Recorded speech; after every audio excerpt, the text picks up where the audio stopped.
Hey guys, what's happening? How to update GoogleOne payment method. To update your GoogleOne payment method, in my case, I'm using iPhone, so what I'm going to do, I'm going to just hit upgrade at the bottom middle, as if I'm going to buy a new subscription.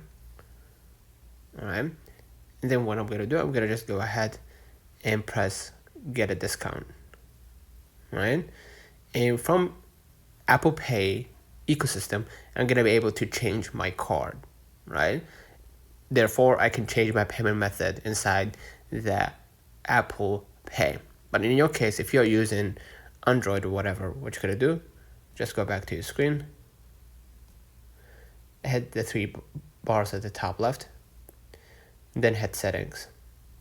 And from there, you're gonna be able to find change payment method, and then you're gonna navigate through your Google Play subscription to find your GoogleOne plan, and you can update the primary payment method with a new card or PayPal. Okay, so let me know in the comments if this video helped you. Don't forget to like and subscribe. See you in the next one.